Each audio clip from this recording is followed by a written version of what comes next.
The first doses of the COVID vaccine are on the way. When the COVID vaccine came out, I said to my assistant, buckle up, Buttercup, we're going to be in for quite a ride. A Northeast Ohio doctor who went viral over her COVID vaccine claims. You were one of the very few doctors that put it all on the line, including your license and your reputation, to speak the truth. In July of 2021, I did a very large webinar. It was called The 40 Mechanisms of Injury, How the COVID Shots Can Make You Sick or Kill You. I've just seen the rollout of more and more studies that have confirmed what we talked about initially. Fertility rates are down. The turbo cancers that have happened as a result of the spike proteins blocking the enzymes, all of those things are all happening, and I talked about all in July of 21. You said that for the pharmaceutical companies, the vaccines are loss leaders. I know it's not what people want to hear. If you take a child that gets 27 different vaccine doses, the real money is causing that child to be ill for life from all of these vaccines. Then you're going to be paying thousands of dollars for the rest of that child's life. It's a very, very real problem. It's not just a theoretical premise.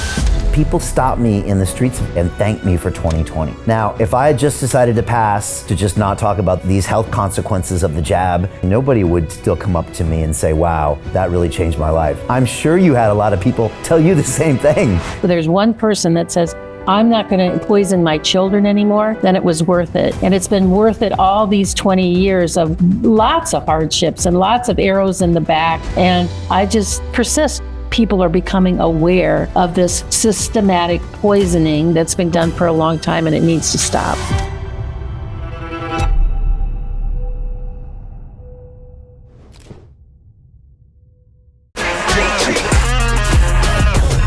Hey, I know investing in crypto is scary. It takes a real leap of faith because there are so many scams, rug pulls, and bad actors out there. It's a dangerous business, which is why 95% of people lose all their money. Well, that's why I created the London Real Investment Club, so you can access the hottest deals on the planet and use the crypto bull market to create the generational wealth that you deserve. Join my team of over 100 people from around the world that are making millions of dollars behind the scenes investing in blockchain, AI, Web3 games, DeFi, Bitcoin, and more. Don't miss out. Click the link below to book a call with one of my team now. But hurry, this bull market will end soon. I know investing in crypto can be scary. That's why you gotta join the investment club. Pull the trigger. Let's do this.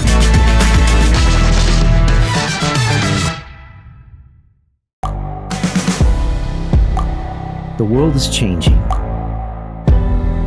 Inspiration is everywhere.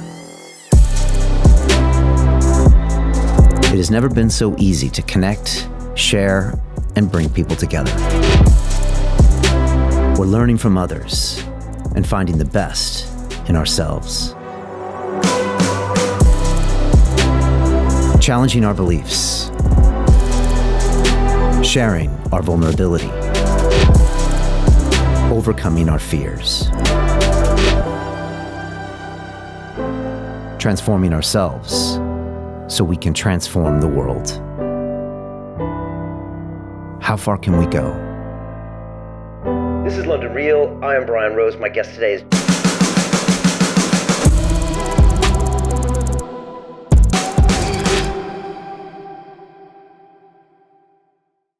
This is London Real. I am Brian Rose. My guest today is Dr. Sherri Tenpenny, the medical doctor, researcher, and author. For the past 25 years, you have spent tens of thousands of hours researching, documenting, and exposing the truth about vaccine development, testing, and distribution. You were one of the very first medical professionals to warn about the widespread fatalities that would result from the COVID vaccine rollout and fear the worst is yet to come. You are the founder of the Tenpenny Integrative Medical Center, where you offer a natural and holistic approach to health and wellness with the aim of guiding patients away from prescription drugs. This year, your medical license was finally reinstated after being suspended by the Ohio State Medical Board in 2021 for your stance on the vaccine. Ultimately, you believe the sharp rise in cancer rates, cardiovascular issues, and autoimmune disease are directly related to the vaccine rollout. Dr. Tenpenny, welcome back to London Real. Thank you so much, Brian. It's a pleasure to be here and nice to speak with you again. Great to have you here. And I just want to remind everybody that the last time we spoke, we actually had two conversations in 2020. One was on May 15th, which was just, I think, 12 days after our big epic live stream with David Icke that was watched like by 1 million people live. And then we had you back on July 28th. That was probably about 2.5 months later. And I want to tell you the titles of the episodes because you might get a kick out of this. The one on May 15th was titled, How the Coronavirus Pandemic is the Biggest Scam Ever Perpetrated on the Human Race.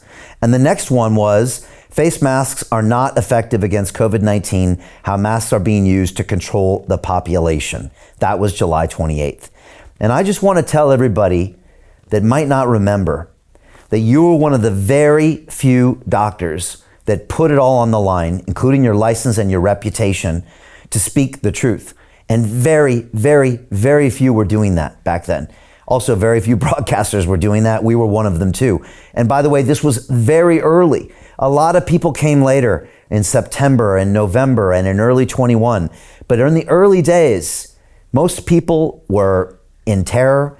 They were also worried about censorship and they weren't prepared to put it on the line, but you were. And so I just first of all want to thank you for that. Some people forget that, but we don't. And that was one of the most important broadcasts that we did at the time on our digital freedom platform because we were getting banned on YouTube. So thank you for that, Dr. Tenpenny. You're welcome. It was just a lateral move for me, Brian. As I've been studying and talking about all over the world and writing about problems associated with vaccines since September of 2000. So when the COVID jab came out, it was just a lateral move to say, okay, Lord, what do you want me to do with this? And just, a lot of things happened. And I said to Michelle, my assistant, I said, buckle up, Buttercup. We're going to be in for quite a ride.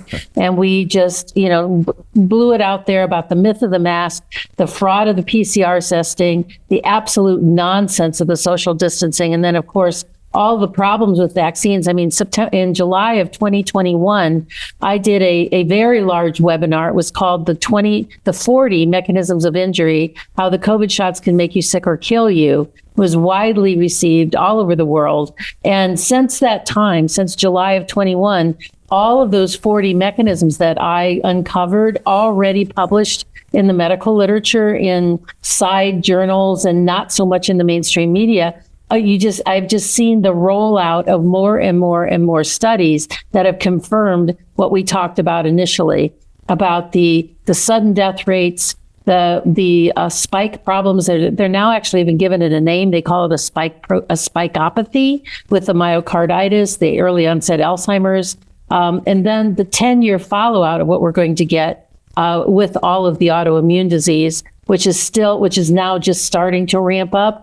All the sudden deaths that are coming, that have already come. Some estimates say there's more than 20 million people worldwide that have died, and up to 2 billion people that may be potentially vaccine injured, because there are a lot of smaller countries that don't have any reporting mechanisms. So some of the smaller countries, we really don't know the total number of people that took the jab and then were injured. And then the infertility rates are up. In fact, fertility rates are down all across the world.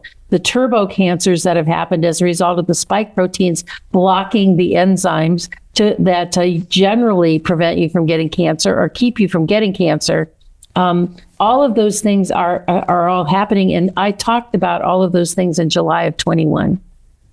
It's really incredible. And it's really interesting how you kind of implied that you were kind of chosen to do this work, and I don't know how you felt, but I felt during that time that I prepared my whole life for that moment somehow, and I was ready to do it. And there's that phrase, if not you, then who, and it was a very weird time, And then if not now, when is the follow-up to that? So you had to do it like now.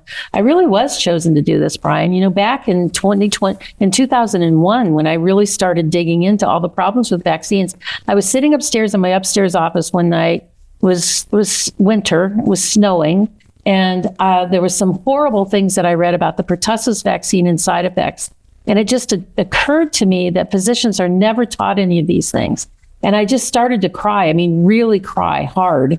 And I was the only one in the house. And I'm looking out the window and I said, Lord, why'd you give me this to do? Why didn't you give me Go Team Rah Rah? Why didn't you give me Tony Robbins, Go Team Rah Rah stuff? And I heard out loud the voice say, because you're willing to do the work. And that was in 2001. And I've never let my foot off the gas since that time, because people keep having babies. They keep bringing out more shots. They keep different combinations of shots, new adjuvants, new laws, new creations, and things like that. There's always something nefarious on the horizon about vaccination. Wow. Yeah, I guess God works in mysterious ways, by giving us these crazy opportunities. For me, it was interesting because I was 9 years into doing my independent broadcasting, and we had built this amazing studio.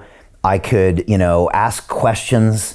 It was my operation. And I was also sober. I was strong. I was healthy. And when all this stuff happened, we were just ready to go. And my team was with us 100%. And we were in this rare place where we could bring people in the studio physically like David, and then remotely elsewhere.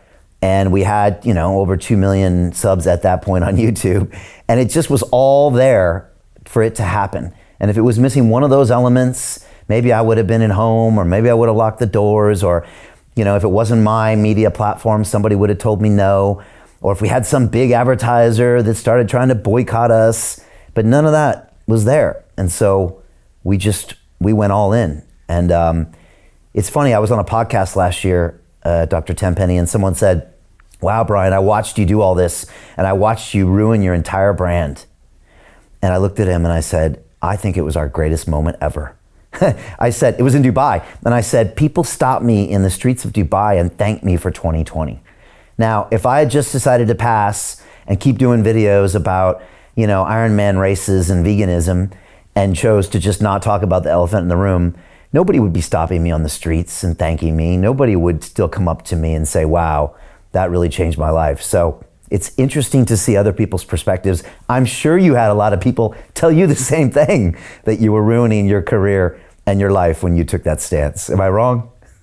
I don't know. I mean, they probably told me that back in 2001 when I started doing this. A lot of people would come up to me at conferences and ask me if I travel with a bodyguard, or if I wear Kevlar, or do I check for, car bombs on my car. And I always say, no, I've got bigger bodyguards than that. I've got great big angels protecting me for doing this, because I'm trying to protect children and babies. And those are the closest to God. They're the things that Satan hates the most, because they're closest to God.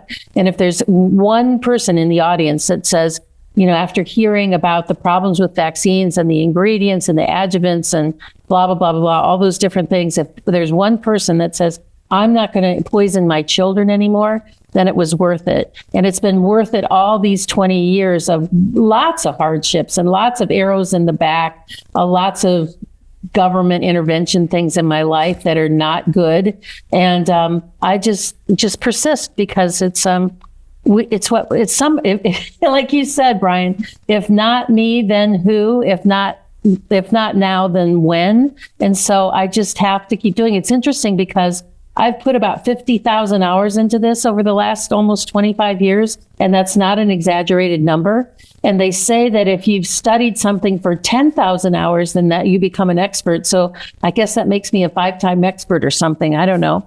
But there's just a whole lot of things. And interestingly enough, say that one of the gifts of COVID was that people really, no matter how slow the waking up was of the horizon, I would say that a lot of people, maybe even the vast majority, I don't know, 50%, a lot of people have woken up to the problems associated with that jab. They have personal friends that were injured or killed. They have family members. They have children that died. They're seeing this carnage all around them.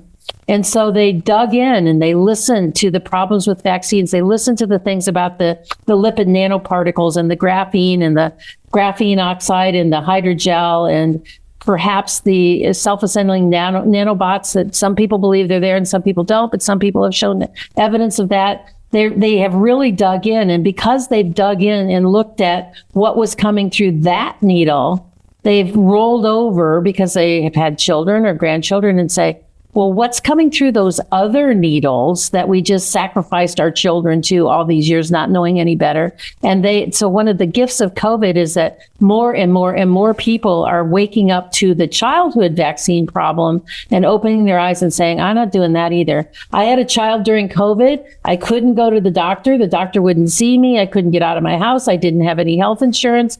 My child's now 2.5, 3 years old, and they didn't die. Look at that. They had no vaccines and they didn't die. Well, I'm having another baby, so I think maybe I won't vaccinate that one either. So I think that is, if there was any gift of COVID, I would say that was one of the things that has woken people up, and people are taking they're paying a lot more attention to things like the UN and the World Health Organization and the World Economic Forum and our governments and what our politicians are doing, that they're saying, we have been asleep at the wheel for 50 years. And look what they have created and what we have to do to stop it. And people are paying attention now, which is another, what I would call one of the gifts of COVID. Yeah, I agree. They're questioning what we've been putting in our bodies, but they're also questioning where we get our information and the media. And then they just keep taking it a step further. They're asking questions about our money, about our government, how truthful they are, about our food, about everything. And they're just starting to ask, well, can I trust anything? And the answer is probably no. You should really get down and really learn for yourself and go investigate everything. And that has been an amazing consequence, for sure. Where are we today, Dr. Tenpenny? I see every now and then mainstream publications coming out and talking about these health consequences of the jab. Some are publishing it, some aren't. Some are vague about it, some are more specific. But what is kind of the state of the union of the mainstream media or governments admitting that there are side effects of the jab? Minuscule, if any. I mean, they don't want to take responsibility. They want to continue to crank the pump on making more vaccines and injecting us. Remember the overarching goal here, Brian, from the very beginning. And when I first started saying this back in 2020, and I heard it come out of my mouth, I thought, where did that thought come from? But the overarching thing is the depopulation of the planet. Nobody's in there. You talked about it. David Icke talked about it. Rashid Buttar talked about it, that was when they said that there's too many people here and we need to take about 50% of the people off the planet in round one. So they don't really care. They don't really care if it was toxic, if it hurt people, if it killed people, because that was just part of the program and part of the agenda. In the U.S., I would say that most of the physicians are still bought into the program. Yeah, you'll see, a few people, a few more than a few, there was about, well, maybe I'll be generous and say a couple hundred of us at the very beginning of 2020, maybe not as vocal as me and other people, but in their own communities and in their own patient populations, they were saying, no, don't do this. There are a few hundred. Well, there may be a few more than that now. And it's always interesting that when some random physician in some random hospital across America suddenly stands up and says vaccines were bad and we harmed people, and the media swarms around them like it was some novel thing, when this newbie comes on the scene and suddenly they are exposing this. And I always, just kind of smack my forehead and roll my eyes, because we've been saying this all along. And the wake up is so slow of what's happening and the damage that's done to vaccines. I don't know if you've been following this one really big case, this Alexis case here in the U.S. about this gal. I can get you what her full name is here in just a second. Everybody talks about her as the Alexis story. She was a gal in California, a 23-year-old gal that has a rare disorder that causes her to lose blood. And so she went to the hospital to get a blood transfusion, and they required her to get, it's Alexis Lorenze, Lorenze. And they required her to get a meningitis shot, a tetanus shot, and a pneumonia shot in order for her to get medical care. And she has had the worst reactions. She has big hematomas all over her body. She went blind temporarily. She said, I just need people to know this. So millions of people are now looking at this and saying, wow, maybe, she should have never had any vaccines to begin with her hemoglobin of like 4, which is barely compatible with life. So that is another thing that, is people are becoming aware of this systematic poisoning that's been going on for 200 years that we call vaccination, and make all these websites with these smiley, happy people and all these other things. But what we have done for 200 years is systematic, recurrent poisoning of the human race with these vaccines. It's interesting because on May 6th, we had Bobby Kennedy on the show about 9 days before we had you. And at the time, again, we had gone through our 3 interviews with Ike that we featured in our movie, We Will Not Be Silenced. And then I had Bobby on. And, since I went to MIT and got an engineering degree, I was a bit blinded by the science, and I was in love with the science. And so, I was just fascinated that, this biology would work this way. And then Bobby broke it down for me and said, okay, Brian, there's the science and then there's the humans involved. And this is what actually happens. And this is what you've been told about vaccines, and this is what the truth is. And he laid it out for me for 90 minutes. I was a little shell-shocked talking to a Kennedy, I won't lie. And his voice was a little worse back then because he had had his surgery. But I was amazed by how articulate he was, how knowledgeable he was, and how open he was. At the end, we talked about, the assassinations in his family, and he was just really willing to talk. And, I was really early on to realize that this is a special guy. And we had him on later when he came out with his Fauci book and his movie. And now it's fascinating to see him endorsing Trump and him now with the task of Make America Healthy Again. And I think he just got an endorsement by someone that used to be at the CDC. I don't know, it just kind of came out on Twitter, who just basically said, you were right about everything. And Bobby was a bit shocked that this was said to him. What's it been like to watch that arc as well? You were part of the Dirty Dozen, which I think was you and Dr. Buttar, who I want to talk about, who was also on our show, and Bobby was part of that as well. What's it been like kind of doing this in parallel with Bobby? Well, I've known Bobby for a really long time, probably 15 years or more. Wow. I mean, ever since he got into the whole thing, because a whole bunch of moms, if you heard his beginning of his story, it's like, how did you get into this vaccine arena? And it was through his being an environmental attorney and talking about mercury toxicity in fish and mercury toxicity emissions from factories. And then there were a few moms, persistent moms, who had vaccine injured children. And this was back in, I don't know, maybe the mid 90s, when there was this whole mercury moms movement. They were saying it was all about the mercury. And I'm standing over here going, it's not just the mercury. But they really pursued him with stacks of research papers talking about the problems with mercury.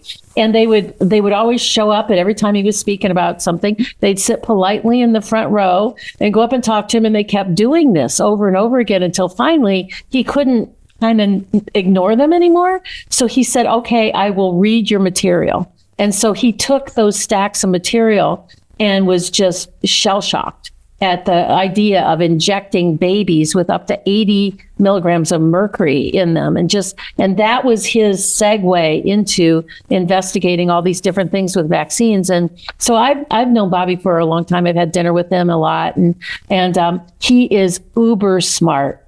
He is absolutely one of the most brilliant, seriously smart people I think I've ever really talked to. He can remember facts and data, and maybe that's his legal training, but he just remembers things, and he's very articulate about sharing it with people. He doesn't talk over your head and stuff like that. So it's been really interesting watching, him along the way. Not everybody goes as full throttle, full in as what I have about being totally against vaccines. Some people dance around the edges a little bit, but you'll really never hear me say anything about I'm anti-vaccine, but or I'm not anti-vaccine, but, I'm just like against the systemic poisoning of the human race, particularly starting with pregnant women. And there's just nothing after all of the years of research that I put into this, all the reading I've done. Brian, in the first probably 4 years that I started my research, I spent an incredible amount of time being really angry. I was, researching this, and I was really trying to figure out from a medical doctor perspective, why do we do this? What is there a reason why we don't want kids to have measles and chickenpox and rubella and things like that? Because when I was a child, I grew up in a chiropractic family. I got no vaccines. I had the age-appropriate measles, mumps, rubella, chickenpox. I had pertussis twice. And I never thought anything about it. When I was growing up, it was kind of a rite of passage thing that kids went, oh, yeah, they got the chickenpox, good, they can get that behind them, that sort of thing. And so I was like, why are we doing this? And I spent the first 3 or 4 years really reading voluminous amounts of vaccine information in the Pediatric Infectious Disease Journal and JAMA and the New England Journal of Medicine and CDC documents and all this stuff, trying to figure out why it was such a bad thing for kids to get measles. Because the death rate from measles was 2 in a million, only 2 in a million, which is minuscule, the year before the measles vaccine was even came to market. So all of this hype about kids are going to die if they get measles just hasn't been true since 1963.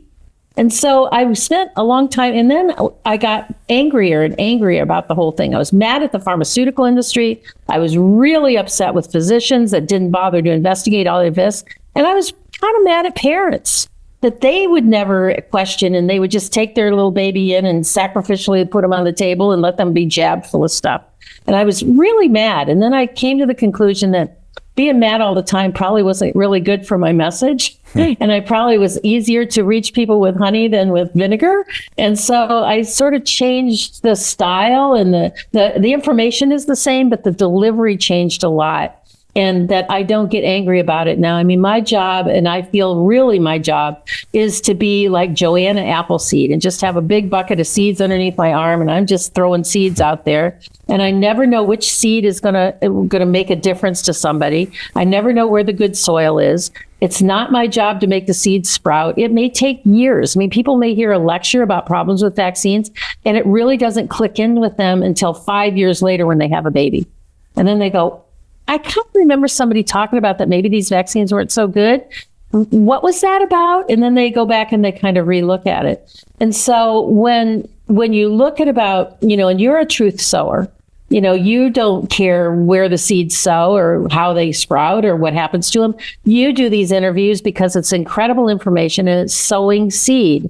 And that's what our job is for people like us, is to just sow the seeds and then let nature and God take care of the rest.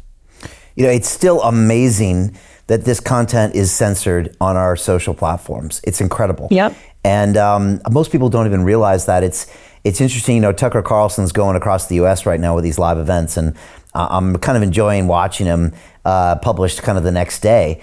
But he had a conversation with Nicole Shanahan, which was Bobby's VP, and she had a whole experience, with vaccine injuries. And he's playing the video, and then they literally cut out a chunk that's 10 minutes long, and they say, if we publish this on YouTube, then we'll lose our account. And it was, I think, done intentionally, just to remind people that this is still, it's just incredible, that basically our human rights and our First Amendment rights are being violated by these companies still today. And most people don't realize it, because when you censor something, people just don't see it. And then they don't realize it, and people are busy. And that's in their searches, and all of their socials. But like right now, you're censored on a regular basis. I am, and anyone who still talks about that, which is, again, just mind-boggling to me, especially with now all the evidence that's coming out. But even as a fact, still 4 years later, we can't just talk about these things. I'm permanently banned from Facebook, permanently banned from Instagram, permanently banned from PayPal and Podbean, And I've heard from other people that they've been told by somebody somewhere that they shouldn't publish any of my interviews because it's bad for them. I have people that have really large accounts on their YouTube channel that won't interview me because when they do, their channel either gets censored, they get flagged, or they get taken down or shut down or something like that. So it's and interestingly enough, we have some centers here in the U.S., one in Cleveland and one in California, that do a treatment called ECP, which stands for external counterpulsation. That is for cardiovascular and overall health reasons that we do these. I had a client that came in and had tremendous results. He interviewed me. He had a big Facebook channel. He had 11 million followers on his Facebook channel. He's a guitar player, and he interviewed me, and all we talked about was ECP and health. And his channel got censored, and he dropped out. 50% of his audience got taken away, and we didn't even talk about vaccines. It's just the fact that it's me. So I'm personally censored and personally attacked by the government and by these big tech things. Yeah, so it's been an interesting journey. It's just your name right now that triggers them. And now mine as well, and our show, because we were taken off YouTube a year ago.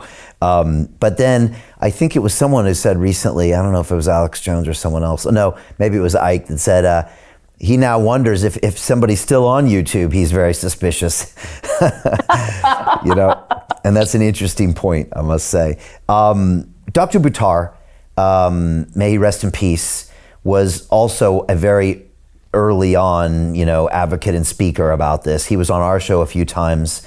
He famously had that CNN interview where this journalist, Drew Griffith, really came after him, in the way the mainstream does, catching him off guard and attacking him and trying to make him look stupid. And at one point he said to Dr. Buttar, "Am I gonna die from this?" And of course later he did die. And then of course later Dr. Buttar died.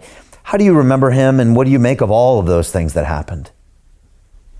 Oh, I was a friend of Rashid for, when I knew about him, we knew each other, but when we first got together and we first really connected to become friends was back in 2004. So I've been a long-time friend of Rashid. We were always running into each other at conferences and traveling and things like that. So was always a bigger than life person, always very gregarious and never afraid of anything. When he took on the North Carolina State Medical Board back, maybe 15 years ago, he stood up right in the room and like really basically threatened them, like he dared them to come after his license because he would not take this lightly, and they were not going to do these things to him. So he was always a bigger than life person, very friendly, always wanted to help people, had a vision for things that he wanted to do. And I know he's sorely missed by a lot of people that either knew him as a doctor, that he was their physician, or just knew him from all of the podcasts and different things that he'd done. And a lot of people miss him, and he's definitely a missing voice in the continuation of our fight, definitely. And so when he passed, he said that he'd been poisoned. I just heard that through the rumor mill. So I don't know about that. I know that he had some congestive heart failure going on. And so he, and then just dropped over dead suddenly. And he absolutely was not jabbed. He was one of the biggest people speaking out against it. So it was just a very sad occurrence and a very big loss for humanity and for those of us that are freedom fighters that are fighting against particularly the powers that be that have come along now. I can only imagine what Rashid would have been doing if against the World Health Organization and the WEF, and where he would have been positioning his voice at that point in time. Yeah, I remember it was bigger than life when he came on with us, and it really went straight for the throat, and he was just a great big personality, no fear. And Yeah, I remember when he passed as well, it was just all very strange because I know he had just been on a Zoom call a few days earlier. And then also the media didn't cover it, which I thought was very, very strange. I think the only one really covering it, I think, was Bobby Kennedy's children's, health defense website or something. It was almost like ignored, which also I thought was really suspicious that the mainstream media just did that. And so, I just kind of want to honor everything that he did. He actually did an episode with us where he called me up and he said, Brian, he's like, there's so many doctors that feel this way, but like they don't want to come out. Let's do a 100 doctor roundtable Zoom call and we'll get them all on there. That.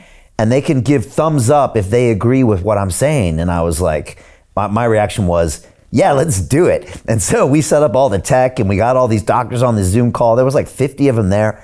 And it was just really interesting because he would kind of talk about these things and you'd see all of these doctors agree and put their thumbs up. And, it was a way, I think, for doctors to kind of semi-anonymously show that there were a lot of people out there that were thinking the same way when in fact, very few, such as yourself and Dr. Buttar, et cetera, were willing to put their own head out.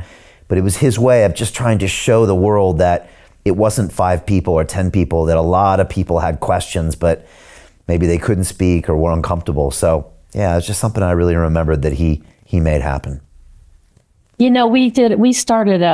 actually made a t-shirt out of this actually, because somebody started it. When the disinformation dozen came out, and they were talking about that, there was a hashtag that came out that's hashtag greater than 12, that there were more than 12 people. There were hundreds of doctors and literally thousands and thousands of people. And we should give a shout out to the people that stood up for what they believed in spite of their bosses, their family members, their children, all those different things.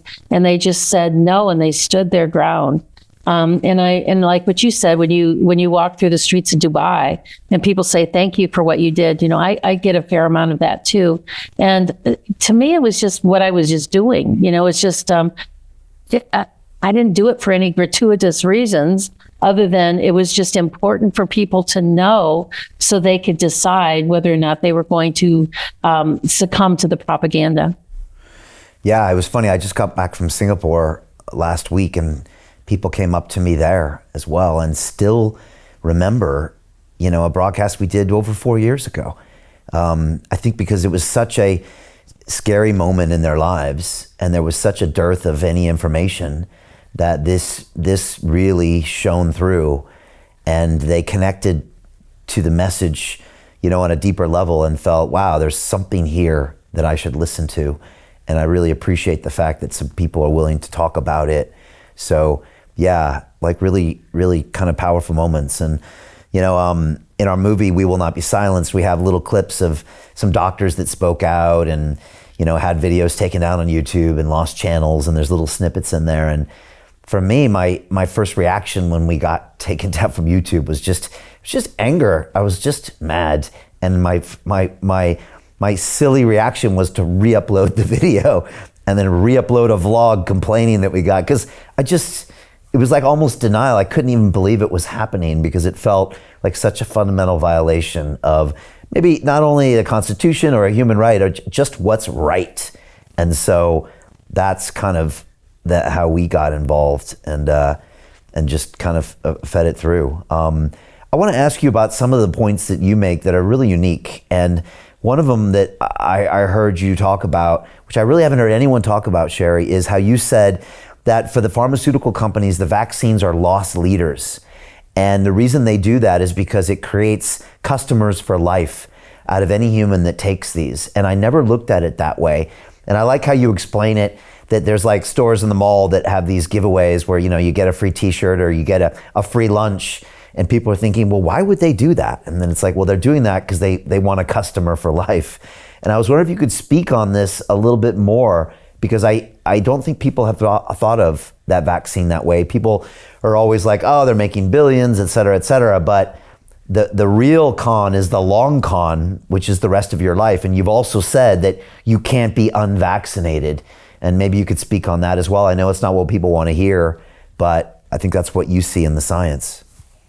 Yeah, I think it's really interesting. And, I just, because people like doctors will say, we don't make a lot of money on vaccines. We just really don't. What our cost is, and which just is really not true. I mean, the health department puts all those vaccines in there because the largest purchaser of vaccines in the world is the U.S. government. And the U.S. government uses our tax dollars to go buy the vaccines from the vaccine manufacturer, particularly the flu shots, because then they can make these flu shots, even if they don't work, even if they say, oh, it's only got a 10% match, meaning that it may work 10% of the time. If it works at all, it takes our tax dollars, billions of them, to go to the pharmaceutical industry and buy them, then run them through the system, through the CDC and all their big marketing, into the public health departments and into the doctor's offices that provide vaccines for Medicare, Medicaid, and particularly pediatricians' offices.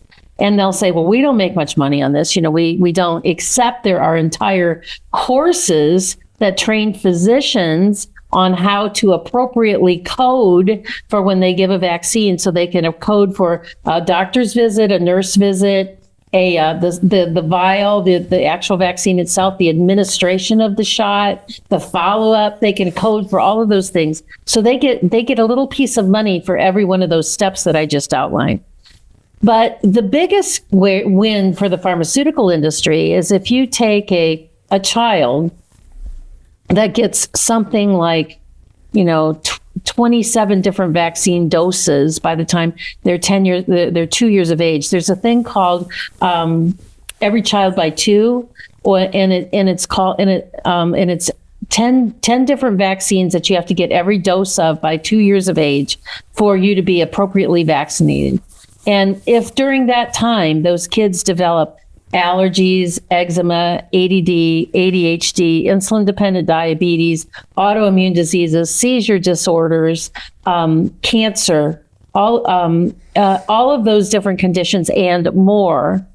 Well, the big money is then you take that child and you send them to the dermatologist, or you send them for a biopsy, or you send them for blood tests, or you send them to the hospital for x-rays and MRIs and things like that. Then you send them to the subspecialist who charges $700-800 for an office visit. And then they order more tests and they order more x-rays. And then they put you on a big cadre of medications that have to be refilled. And you have to get blood tests to see what the seizure medications are too high, too low, and see if it's in the therapeutic window.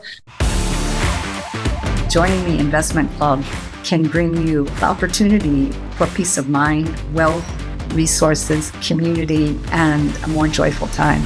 It was a whole new world for me to hear about cryptocurrency, an alternative to the traditional banking system that we have. The investment club gives us a chance to think about what wealth really is, to have the freedom to live your life that you want. In just 1 month that I've been a part of the investment club, I have listened to so many visionaries with new ideas in the world of music, in the world of finance, in the world of artificial intelligence. When I have questions, there's members of the club willing to support and help and want to see one another gain experience and knowledge.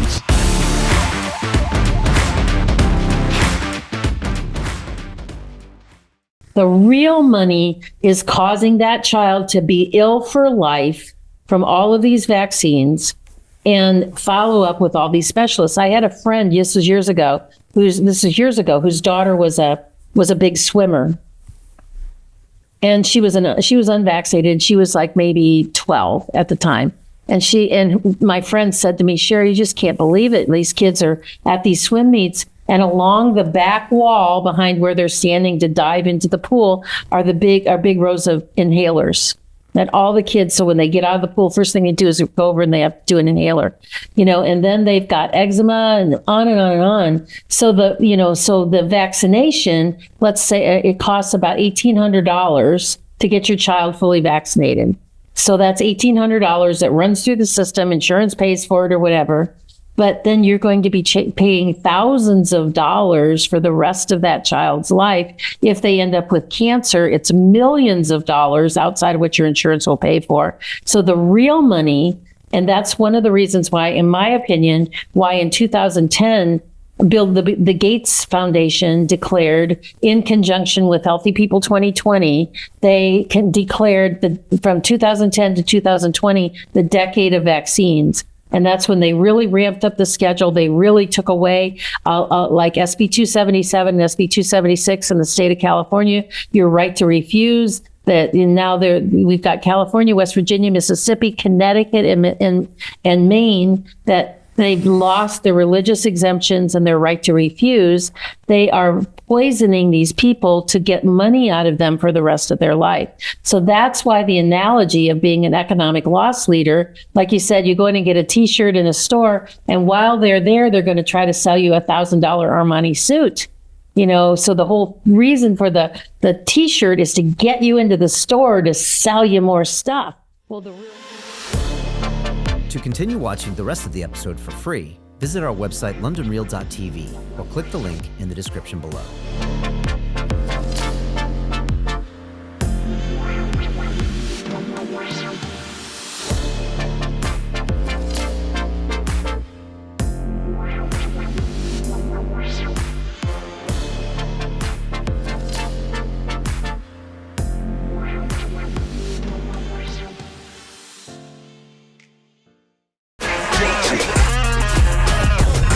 Hey, I know investing in crypto is scary. It takes a real leap of faith because there are so many scams, rug pulls, and bad actors out there. It's a dangerous business, which is why 95% of people lose all their money. Well, that's why I created the London Real Investment Club, so you can access the hottest deals on the planet and use the crypto bull market to create the generational wealth that you deserve. Join my team of over 100 people from around the world that are making millions of dollars behind the scenes investing in blockchain, AI, Web3 games, DeFi, Bitcoin, and more. Don't miss out. Click the link below to book a call with one of my team now. But hurry, this bull market will end soon. I know investing in crypto can be scary. That's why you gotta join the investment club. Pull the trigger. Let's do this.